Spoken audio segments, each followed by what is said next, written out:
One of the most important astrologers who correctly predicted the defeat of President Trump in the US elections and the violence that ensued in the aftermath has important predictions about Afghanistan and the surrounding regions. What will happen to the US, China, Pakistan, and India in the upcoming decades? These are important outcomes that affect us all. So please watch this video carefully. Namaste, Vijaya Vishwanathan for the Infinity Foundation channel. My guest today is Shri P.V.R. Narasimha Rao. Shri P.V.R. Narasimha Rao is very popular among our viewers, but for those who do not know him, here is a brief profile. P.V.R. Narasimha Rao has a bachelor's degree from IIT Madras and a master's degree from Rice University, and works in the Greater Boston area as a senior engineering manager at a top semiconductor firm. He is also a Sanskrit scholar with Sanskrita Bhasha Kovida and Sanskrita Bhasha Visharada degrees earned as a mere child. And he combines his Sanskrit knowledge with scientific temper to conduct fresh research into the teachings of the rishis. He has created a free Jyotisha software, a textbook, and many Homa ritual manuals, which can be downloaded from his website, vedicastrologer.org. We will provide the details in the description below. So please join me in welcoming Shri Narasimha Rao. Namaste, Shri Narasimha Rao. Namaste, Vijayaji, and namaste, viewers. So the last time I talked to Shri Rao was before the US elections, where he not only correctly predicted the outcome of the US elections, but also the aftermath of the elections in the United States. Today, against the backdrop of the US pullout in Afghanistan, China's growing stature on the world stage, and the COVID-19 crisis, we would like to take a deep dive into geopolitical outcomes for the world using Jyotisha as a Shastra, and Sri Narasimha Rao is an expert in this field. So let's start. But before I start, Sri Narasimha Rao, I wanted to ask you about how Jyotisha is used for a collective prediction, for lokakshemam, for the collective good of humanity, or is it used for personal problem resolution, like personal finance, matrimony, which seems to be the predominant use of this Shastra today? Both are valid uses. Rishis start both of them. You can take the individual horoscope of an individual and try to assess the flow of karmas, the momentum of karmas of that person. And the thing is, you can't really, when people say use astrology to fix problems, it doesn't really allow you to fix the problems. It gives you an outlook of what are the kind of karmas you are dealing with, how dense those are, how how easy or difficult it is to put effort to alter the momentum of karmas.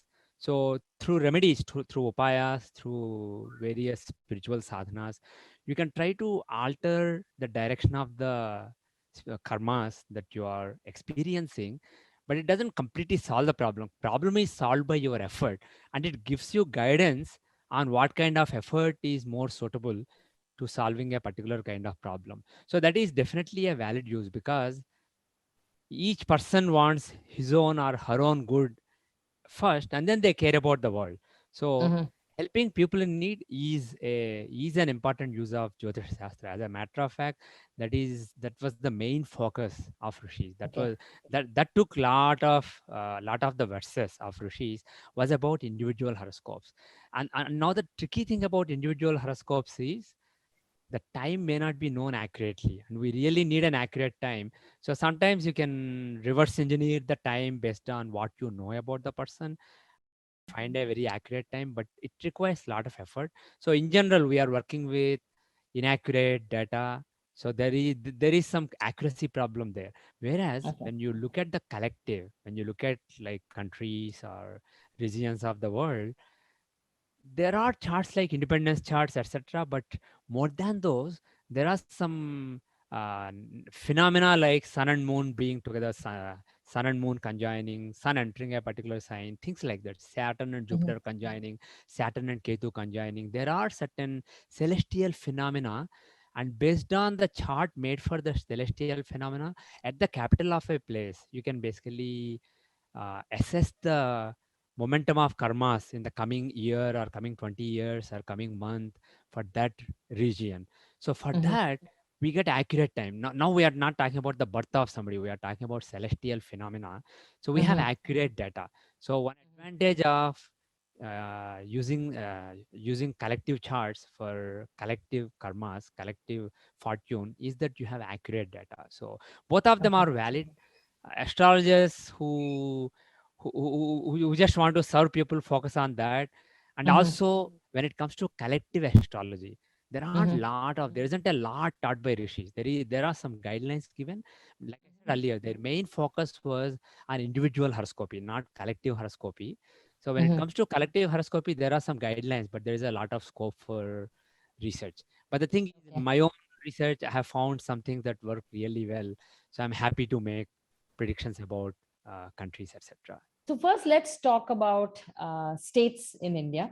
Let's take Andhra Pradesh, for example. We have an anti-Hindu government under Jagan. Tirupati temple is under attack. Hate crimes against Hindus are on the rise. So tell us what the future holds for Andhra Pradesh.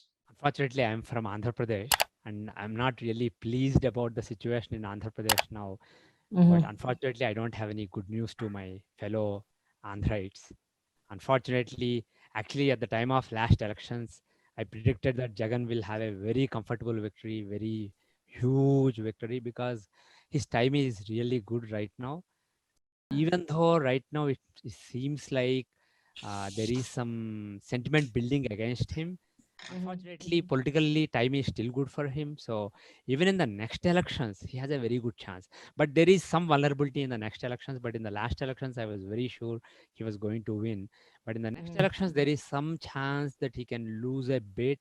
But I honestly, based on who's on the other side at the time, I will make a final prediction. But at this Mm-hmm. time, just based on his chart, I think there is a very good chance that he will win the next election also. So Okay. but the thing is, the election after that, I forget which year it is, late 2020s. At that time, his good time runs out. So at that time, he will fall. But the thing is, his good time runs for several more years. So Okay. unfortunately, people of Andhra, you have to, people especially who care about the Hindu causes, to you have to see through it. See, for example, at the time of last elections, he was with one Swamiji in Visakhapatnam, and a lot of rituals. The Swamiji was doing yajnas for him. He was speaking for him. So a lot of Hindus fell in the trap. They thought that, oh yeah, even though he's a Christian and he's actually more than, see, Christians can also be good rulers. They can be secular rulers. But the thing, brother-in-law is a missionary, Christian missionary, and he works really hard at conversion, the conversion scheme in Andhra Pradesh. So at that time, I told people close to me that all this is just a show, just to appease the hurt Hindus for the election. We will Mm-hmm. do something like this again for the next elections. So you Mm-hmm. have to create some momentum so that people are aware that all this is just a show. This is not really real. But unfortunately, his time is good. So he will. I'm afraid he will rule Andhra Pradesh for some more time. Now let's move to a state in the north, Uttar Pradesh, one of the toughest states to administer given the size of the population and the levels of unemployment, and there are challenges in education, healthcare, and development. So tell us, what is the future for Uttar Pradesh? Yes. Fortunately, I got reliable horoscopes for see Yogi Adityanath and also Akhilesh Mm-hmm. Singh Yadav recently. Mm-hmm. Yogi Adityanath, the data that was in the public domain never made sense to me, so I never spoke about him till mid of this year. Yogi Adityanath is a really strong leader, and he will make the best of a really really bad situation. And he's a Mm-hmm. really fearless, unlike other dharmic leaders of India who are afraid, who are more career politicians, and who are afraid of not being in power, who are more calculative. He's a fearless, really genuine leader who cares about people, not only cares about dharma and religion and Hindutva on one side, on the right hand side, Mm-hmm. also on the left hand side, he cares about poverty. alleviating Mhm. poverty, basically Manava Seva. Apart from constructing a temple in Ayodhya for Lord Ram, you also need to serve the needy. You need to Mhm. basically have both the left wing and right wing agendas balanced. And he is really the right person for that. And people only based on people just see some videos here and there, video clips here and there, and they think that he's just a firebrand, uh, fanatical leader with great general knowledge. That's what his horoscope reveals. Very and very compassionate soul and very fearless when it comes to once he figures out this is the right thing to do. This is the situation. It is bad, but this is the right thing to do in this situation. Once he figures it out, he's not. He doesn't care what what anybody else will say. Even if Lord comes in front of him and says, "Don't do it," he doesn't care. If Lord reveals blessings of Lord Rama. First of all, I predicted recently on my YouTube channel that he will be the next prime minister after Narendra Modi ji. That is my prediction. So my Mhm. expectation is for the Uttar Pradesh elections, all these people, Akhilesh Singh Yadav and others, Mayawati and other leaders, whatever hangama they may do, irrespective of the unemployment and all the health related issue, COVID related slowdown in the economy, all these, irrespective of all these problems, people will be pragmatic. They will see that on one hand you have people who don't care, who don't really do things, and they just show up at the elections and talk big. They will see that genuineness, and moreover all the politics on the other side will work out such that he will have a very comfortable victory. Even though Mhm. now political analysts may be thinking that he is in danger in Uttar Pradesh, Mhm. my prediction is that in the next year's elections, early 2022 assembly elections, Yogi Mhm. Adityanath will have a comfortable victory, a convincing victory in the state of Uttar Pradesh. But what I expect is after that, in 2024, we'll have the Lok Sabha national elections. So around Mhm. the time of until that, he will focus on the state. But around that time, he will start to shift his attention to the national level politics.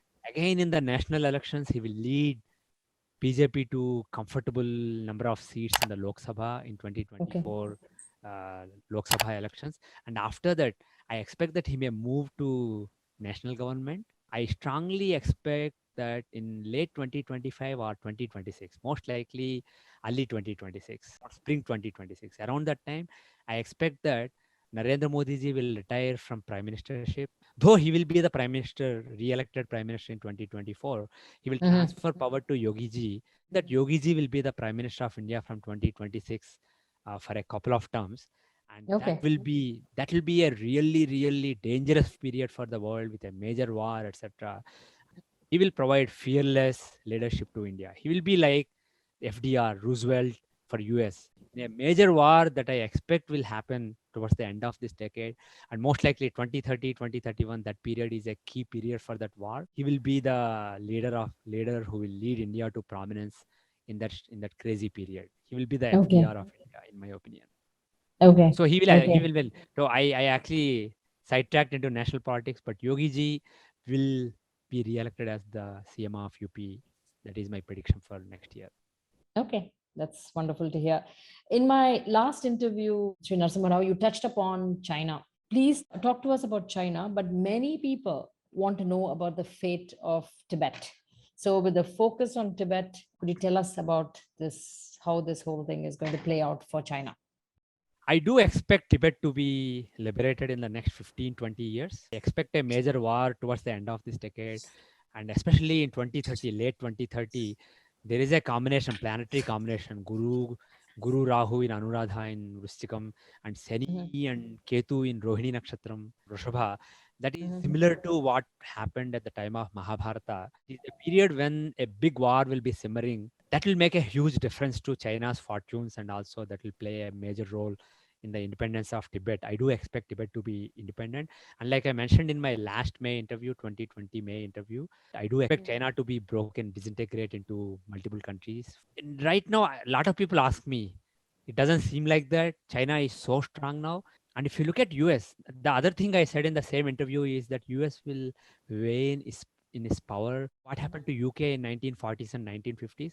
It was the unquestioned number one in the world. It was still powerful, but not at the same level. It was a second level superpower, and the same thing, same transformation will happen to US in this decade and the next decade. For example, what happened in Afghanistan is a step in that direction, and there may be some more missteps like that in the coming decade. But basically, US power is waning in the world as China is really belligerent, and they Absolutely. are active in Africa, they are active in South America. TPT that Obama and Biden negotiated, all the China's neighbors like Philippines and all those southeastern countries, Australia, New Zealand, and South American countries, Canada, US, they all formed a unlike NAFTA, where there was no basically restrictions, uh, good practices, human rights, etc. Basically, all the fair trade, human rights related things were baked into TPT, but after Trump got out of it, China basically took hold of that whole territory. Tremendous financial influence and even military influence. How can it happen? I will take you back to 1940s, 1930s and 1940s. Germany, UK was the unquestioned number one in the world. Germany was rising, and there was a time in late 1930s and 1940s when it seemed like Germany was the new number one. UK was basically going down. Germany is the new number one. So everybody thought Germany was going to rule the world. And it could have happened, except for a few battles where some key moments swung against Germany. My opinion, China is the new Germany. China and Okay. Russia of today are the new Germany and Italy. US of today is the UK of 1940s and that time period, 1930s and 1940s. And in my opinion, even though it may not make sense at this point of time, what US was in that period, India is for the next couple of decades. So India will have, Okay. US will wane in its power. China will, it seems like China will take over the world, and then they will be too aggressive, too belligerent, and they will bite more than what they can chew. And True. as a result, and also when some key battles happen, things can go either way, but destiny will not be on their side. Things will not go their way, and this is going to happen in the next 15, 16 years. As I mentioned in my May interview, 2019 to 2036 is a really unstable, turbulent, very turbulent period in the world. Like pandemic was one step, and then there may be some financial troubles in coming times. Before the actual physical war, there may be some cyber war kind of things, tremendous natural disasters, the kind of which we haven't seen. The 16-year period is a very turbulent and violent period for the world. In hindsight, when we look back, if we are alive, if we look back 50 years later, it will seem like a very, very important period when world was put on a new course of sustainable peace. Speaking of peace, sustainable peace, Afghanistan is in the news today. The US has withdrawn after 2 decades. What is the future for Afghanistan and the Taliban? Pakistan has a big role in all of this. What does the future hold for Pakistan? Yes.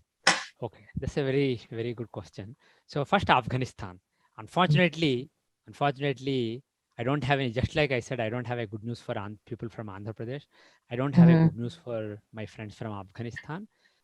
The period from 2007 to 2012 was somewhat stable period for them, but overall, till 2042, their time is really bad. I do expect civil wars and fights and violence to continue and plague normal life, regular life in Afghanistan till 2042. Taliban has won now. US after 20 years of missteps, 20 years of delusion that they can build a nation in their own image, ignore all the tribal politics, tribal dynamics, tribal loyalties, etc., and then build an Afghanistan army and Afghanistan government that is in US image. After the delusion that George W. Bush and Cheney had, which Barack Obama and Joe Biden continued, this whole misadventure, it was never going to succeed. Even if they waited another 10 years, this was never going to work. After 10 years, when they withdraw, it will just fallen like a pack of cards. So this democracy experiment is just unfortunate. And I do expect that Taliban, even though it may seem like they won for now, it will not be easy for them to govern the country of Afghanistan. Afghanistan is made of all these various tribes. Tribes have their own politics, their own dynamics, their own loyalties. There will be anti-Taliban forces within Afghanistan that will be fighting the Taliban, there may be some tension between ISIS and Taliban, even though they Mhm. all work towards one particular cause. Mhm. Still, there is a lot of internal politics between them. So, and even within Taliban, I do expect that there will be a section of Taliban which learned the lesson from late 1990s and early 2000s when they were in rule. In the beginning, Mhm. for example, they said no cricket. Cricket is haram, so you can't play Mhm. cricket. But like that, basically, music is haram, cricket is haram, this is haram, that is haram. So later, after the debacle of last 20 years, when they were kind of decimated and they came back Mhm. from dead now, they some Taliban have learned the lesson, and they will still implement their hardcore agenda internally. But when it Mhm. comes to putting a face for the world, they will try to put Mhm. a more liberal or more balanced, more diplomatic face, and Mhm. try to say the nice things, but under the hood, when nobody is looking, do all the harsh things. But the thing is, when it comes to money, like for example, Mhm. in entertaining cricket, encouraging cricket, encouraging music, etc., entertainment, Mhm. etc., some Mhm. Taliban would have realized that the these things will keep people happy and keep them under their control. So there will be some moderate Taliban. So Taliban 2.0 will be a little more moderate, especially Mhm. when it comes to the looks, when it comes to the optics. Internally, they will be as brutal to women and children as they were in late 1990s.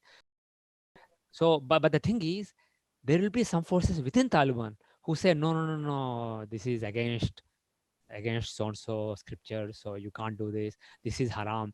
So there will be some Mhm. tensions within Taliban, not right now, but in the coming years, in the next 2 3 years, slowly these will bubble up and come to the surface. So there'll be fights within Taliban and fights from outside, various.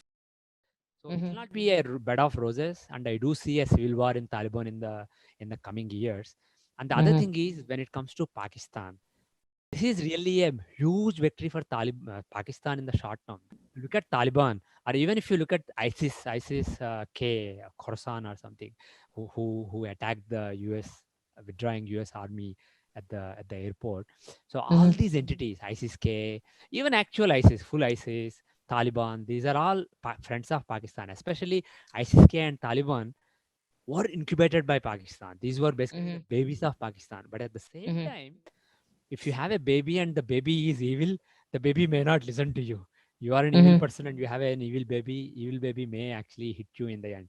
And that's what I Mhm. expect for Pakistan. Actually, right now time is good for Pakistan, but from next August or September or so, a few years Mhm. is really, really terrible for Pakistan. So I do expect that this victory will prove to be a Pyrrhic victory for Pakistan. This will be a problem in the long run, even though this may Mhm. seem like a victory in the short term.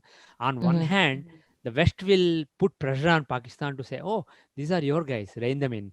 You basically Mhm. put pressure on them so that they are doing the right thing. So they will put, West will squeeze Pakistan and using some financial incentives as a leverage. And at the same time, Pakistan may not have the leverage over the Mhm. Taliban leaders because right now they depend on them. But once they are independent, and once there is tension within Taliban, they may not be able to listen to Pakistan's diktats. So Mhm. Pakistan will be between a rock and hard place. They can neither control Taliban nor really resist the Western pressure. And at the same Mhm. time, the some of the Taliban for some of the fundamentalist forces that are in Afghanistan, they may want to Mhm. do similar thing in Pakistan because Pakistan Mhm. also has a Pakistani Taliban. So there may Correct. be infiltration. I mean, infiltration is not really a right word because they actually go back and forth. Go back and So forth. they may start to fight on the Pakistani side instead of on the Afghan side, and Mhm. against the Pakistani government. And one more thing is, in the next few years, there is even a chance of a military coup in Pakistan. So things Mm. can really get murky in Pakistan. Pakistan will have, there will be different forces pulling Pakistan in different directions, and Pakistan will be unable to figure out is correct direction. So things will be very bad for Pakistan in the long term, especially after mid next year. Things will start Mhm. to, you will start seeing some negative things coming emerging from Pakistan. So this is not a long term victory for Pakistan. This is basically, Okay. this will compound their misfortunes, unfortunately. And the other player in the region is, there are two other major players. If you look at Iran, Iran Mm-hmm. is also is a Muslim country, but Iran is Shia majority, Shia. whereas Mm-hmm. Taliban is mainly a Sunni movement, Sunni based movement. So Mm-hmm. it's basically based on the Deobandi movement, but it adheres to the Sunni philosophy. So there will be Mm-hmm. some Sunni Shia tensions between Iran and Taliban also. And also Iran is fighting a lot of proxy wars in the Middle East, like Mm-hmm. Syria, Yemen, etc., where Mm-hmm. Saudi-backed Sunni ISIS and the Mm-hmm. Iran-backed Shia militants, Mm-hmm. there is a clash between them in the entire Middle East, and Mm-hmm. that will blow really. And Taliban will once Taliban find it difficult to control Afghanistan, some forces will spill into Pakistan, and also there'll be some tensions on the western side with Iran. So Iran will also face some nuisance because of the instability in Afghanistan, and also some refugees going from Afghanistan to Iran. And among those refugees, maybe some Sunni ideologies being imported, some militants being imported. So there will be some problems for Iran. And the other major player is China. Apart Mm-hmm. from being a big victory for Pakistan, this is a big victory for China also, Mm-hmm. because China has control over Pakistan, and Pakistan, this is Pakistan's baby. So China can easily get in once Mm-hmm. US gets out. And right now China is showing some signals that it Is is doing it. interested. And Mm-hmm. also there are some rare earth materials, etc., that are available in Afghanistan, in some areas of Correct. Afghanistan. So China needs them for the modern technologies, all the solar panels, phones, etc., windmills.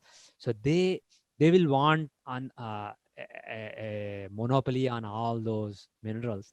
So they will try, and also there is a lot of construction to do, a lot of building industries. So China will try to get in on that, and I think they will Mm-hmm. be successful. Right now time is great for China, so they will continue to basically play a prominent role. But the thing is, as they work with Taliban, with Afghanistan, in Afghanistan, just like I said, Taliban fighters may spill into neighboring countries. They may also spill into the southwest China, where you Mm-hmm. have the, I The think, Xinjiang Uyghur, province. Uyghur, yeah, yeah, Yeah, the Uyghur Xinjiang province Muslims. having bigger Muslim Mm, population. mm, So they have been suppressed really badly by China. So mm, once Taliban resonate with their suffering, with their agony, these fighters may go there. It's not right now, but in a few years, mid 2020s, I mm-hmm, expect that to be a problem, and that will be mm-hmm, a problem enough for China, because China doesn't tolerate a small amount of dissent or violence. Also, they just use mm-hmm, an iron fist to suppress everything. But mm-hmm, these Taliban fighters will have, with all these weaponry from US, weaponry from even Russia that was taken in 1980. So weaponry coming from various places. So with all this heavy weaponry, they will get into that area, and it will cause nuisance to China. And mm-hmm, also it will make it to the international headlines now. It will mm-hmm, cause problems for China. So this will be a headache, huge headache for all the neighboring countries, and even for Europe, which is not directly involved with Afghanistan. All the refugees who leave Afghanistan in the coming years, as the civil war simmers mm-hmm, there, they will mm-hmm. create a problem for Europe Europe. also. Just like we had Mm-hmm, problem with the Iraq and Syrian refugees, this is going to mm-hmm. have reverberations across the world coming 5 6 years. What about Israel in all of this? Because they seem to be a little island stuck in the middle of Yeah, chaos. yeah, yeah. I haven't really looked deeply at Israel, so I will talk about Israel in future videos. But the thing Mm-hmm, is, this is a very unstable period for the Middle East. In the mm-hmm, Middle East, there'll be lot of problems, and all these tensions between Sunnis and Shias, various forces within the Islamic world. This will really simmer throughout this decade. This will continue. Whatever started in Yemen, Iraq, and then spill into Syria, Yemen, and there is some tension in Turkey now. All this will start to blow up. So whole Middle East will be burning. mm-hmm, And so far, based on superficial study that I have done, mm-hmm, Israel will have some tensions, but the thing is, most of the tensions will be between the Islamic countries rather than with the Israel. So Israel will skip the bullet. They will dodge the bullet for a while. But the thing is, I'm mm-hmm, afraid. I have to look more deeply, but I'm afraid because mm-hmm, I do expect a major war a mm-hmm, decade from now, and I do mm-hmm, expect Iran to be the epicenter of that war. Basically, Middle East to mm-hmm, be the epicenter of that war. So mm-hmm, obviously, Israel will have to be involved in some way or the other. But I have to mm-hmm. look more deeply. And towards Okay. closer to that, I will make more clear predictions. You mentioned briefly earlier on about a financial market crash perhaps coming soon. So, can you tell us the predictions on where the markets will go? How bad will the crash be? Is it just one of the ups and downs that we've seen in the past, or is it something unprecedented? I do expect something unprecedented, but I don't want to clearly say this is the time when I expect it because it's not a good idea. And also, our astrology is not so good. And Mm, moreover, there is a difference between the actual finances, economy, and stock market. Economy and stock market are not always correlated. By most mhm, metrics, economy maybe when you think that economy is actually in doldrums, still stock market people may be bullish because it's based on speculation. But I will talk in future. But one thing is in this 16-year period that I mentioned, mhm, 2019 to 2036, I do mm, expect a major crash of the type that was seen in 1930, the Great Depression. I do expect one such event in this period, 16-year period. See, if you mhm, look at it, there was a pandemic in 1920, the Spanish mhm. flu, and then in 10 Yeah. years later in 1930, there was this financial meltdown, the Great Mhm, Depression, and then mhm, as a result there was a lot of tensions between various interests of various countries, and there was a mhm, war starting from 1939 or 1940 till 1945. So 1920 to sorry 1920 to 1945, the 25-year period, you had a pandemic, you had an economic meltdown, and you had a major war. So mhm, whatever happened in the 25-year period then, it will mhm, happen in a 16-year, 15, 16-year period now. There was a pandemic mhm, in 2020, and then mhm, meltdown will happen sometime mid to late this decade, and then mhm, towards the end of this decade there'll be a war, and also the mhm, war may not go for 5 6 years like last time. It may be shorter, but the thing is whatever happened in a 25-year period will be compressed to 12-year, mhm, 13-year, 14-year kind of period. But we will mhm. see, not exactly the same, but somewhat Similar. similar mechanism we will see. But one thing is Mhm. for sure, this 16-year period from 2019 to 2036 is a period of great upheavals and turbulence for the world. Okay. And the pandemic was Now, just the start. okay. Now, you mentioned that India will begin to rise as the world leader, but everything that India has in terms of problems, in terms of technological advancement, in terms of education, everything doesn't seem to be up to par with what a major world leader would be like. So, what is it that will bring India to the forefront? So, a couple of things. One is even in terms of material technology, at the material plane, what we call as science and technology, India is actually advanced. Except that, just like in the 1900s, all the brain power of the world was being used by Germany. Germany had a lot of brain power at that time. Similarly, all the Mhm, brain power is outside India right now. China, US, these are the mhm, countries, Russia, these are the countries having brain power. But the thing is, Indian scientists are working in US, and there is a lot of know-how among the Indian diaspora across mhm, across the world. And even mhm, in India, homegrown industry, if you look at the homegrown universities and industries, there is a lot of knowledge there. So even in terms of science and technology, India has a lot of knowledge. But the thing is, there is no selfless leadership that gives mhm, direction to this, encourages this, and lets this basically flourish in India instead of leaving mhm, India. And I do expect that towards the end of this decade, and also particularly in the next decade, I do expect that India will have strong leadership, which will encourage the science and technology to stay in India mhm, mhm, and work on Indian problems rather than international problems. That is one thing. The second mhm, thing is, this particular thing that is going to happen, this particular instability in the world, this is basically towards taking the world in a direction of more sustainable and dharmic peace. Right? mhm, See, for example, between World War II and now, relatively speaking, compare if you look at the history, last 2000 years, there were wars, there was mhm, violence. But if you look mhm. from the World War II to now, there have been some wars, but overall, this is a period of relative stability for a majority of the world, Right. though not all. But the thing is, during this period, even though we see peace and violence in our from our perspective, from the perspective of Earth, from the perspective of nature, Mhm, environment, this is the most violent period. There was a war on environment, effectively. mhm, So mhm, basically, the whole world, India, Africa, South America, various countries, various aboriginal or native cultures, even in US, native Mhm. culture and South America, various native cultures had sustainable way of living. They had a Mhm. civilization that was sustainable, that would sustain for millennia without Mhm. burdening earth, and it was Mhm. responsible towards earth. And then there was a new way of thinking enabled by the industrial civilization. There was a way Mhm. of thinking, a new civilization arose in the West, and their approach is so selfish. It doesn't look at the holistic it doesn't take a holistic approach, looking at our Mhm. responsibility towards each other and the environment and earth. And it does not defy environment Mhm. and earth, unlike the old cultures. So this Mhm. civilization had an extreme superiority complex, and because they had some material prosperity and some weapons, etc., they were able to conquer the whole world. And now, what happened in this century is all the world that was conquered by them adopted their civilization. And now, as that civilization rampages through the world, the destruction of environment has been is basically like an exponential progression. So Mhm. as a result, now we are at a point where this will break very soon. There is no This is absolutely unsustainable. This can't go on for another century. This can maximum go on for another few decades. So nature will have a by nature I don't just mean nature, but universe, the cosmos. Universe.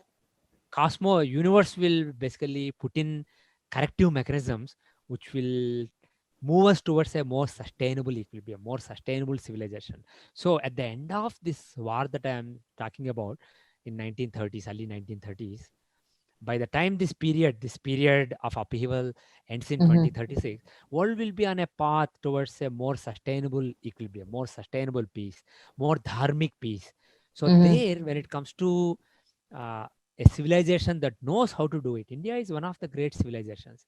And there are Mhm. other civilizations which probably were related to the Sanatan Dharma in the old days, like the Mhm. civilizations, Mayan civilization, Incan civilization in South America, Mayan in Central America, the Native Mhm. American civilization, and Mhm. Aboriginals of Australia, New Zealand, and those Mhm. countries. All these and Aboriginals of Africa, all these Mhm. were probably because if you look at some similarities in their customs and ways of thinking, all these were Mhm. probably connected with the ancient Indian Sanatan Dharma tradition. But they Mhm. probably, after a major war, they all got separated and grew independently. But what I'm Mhm. trying to say is that way of thinking, that way of looking at life, looking at our relationship with the world, that will Mhm. come to the surface again. And without it, Okay. world will not sustain. So there, India can be a world leader. So Mhm. India has that thinking imbibed in our scriptures. So Okay. that is another way, apart from understanding of the modern technology, that is another way where India will lead the world in the coming times. Okay. Now, you had mentioned that Jyotisham can be used for uh, using the birth of a collective entity like a nation. You can predict. Now, can it be used to predict the trajectories of world religions? And if so, what is the trajectory of Islam as we move forward? So unfortunately, we don't have charts for religions. We don't know Mm-hmm. exactly when a religion was established, so we don't have a chart for religion. And the other charts I talked about, there are two ways you can look at a nation: the independence Mm-hmm. chart, when the nation, the concept of we are all one country called India was formed in the minds of people. That time, basically, for Mm-hmm. that time, you can make a chart. That is one way, Mm-hmm. but those are usually not reliable because even before India as a nation gets independence, there may be a notion of India in people's minds. And Mm-hmm. for some other countries, such a time may not even be clearly recorded or known. So Mm-hmm. those are unreliable. But what is more Mm-hmm. reliable is celestial phenomena. When Mm-hmm. Seni and Guru conjoin or Seni and Ketu conjoin, for those events, celestial events, you make the chart for the capital of that country and you can make some predictions. Okay. You can try the same thing for, for example, Centers. Mecca Mm-hmm. for Islam, and Vatican for Christianity. But I haven't really done much study with that. Perhaps that's Mm-hmm. something that I can do in future. So I can't really predict about Islam per se. But the thing Mm-hmm. is, looking at individual countries where Islam is prominent, Mm-hmm. Islamic countries in that region. Mm-hmm. Looking at those countries, I do expect that there will be upheaval in Mm-hmm. the there'll be a major upheaval in the coming decade and a half. So Mhm. especially in the next 2 decades, I expect these countries to undergo major transformation. So based on, not based on any chart relating to Islam, but based on the charts relating to those Islamic countries, my Mhm. expectation is that between various sects within Mhm. Islam, there will be a Mhm. lot of tension simmering in Mhm. the coming decade or two.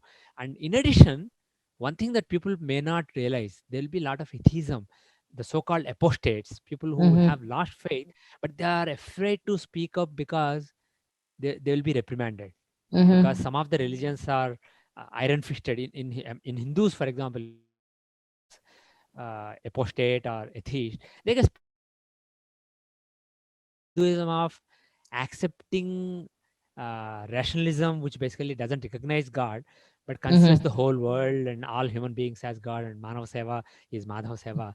There is a stream. Hinduism is like a collection of various philosophies Mhm. which all enable you to make progress spiritually in life. Mhm. Whereas other religions are one hard, rigid methodology. Mhm. So they will be reprimanded. So people can't speak up openly. But Mhm.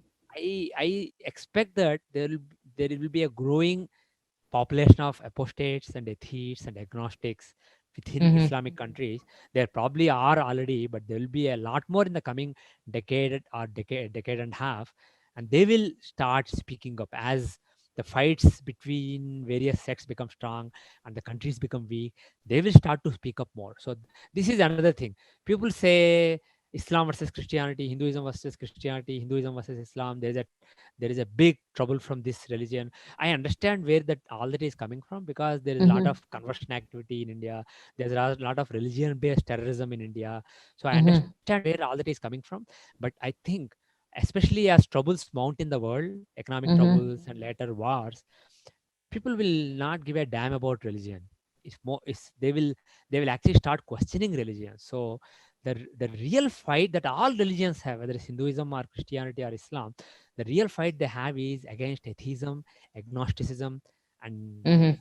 the apostates. That's the real fight, and that people have to really prepare for. But there, Hinduism has an advantage. When people are Mhm. rationalistic, and questioning things, questioning blind faith, Hinduism has the strongest foundation to satisfy them.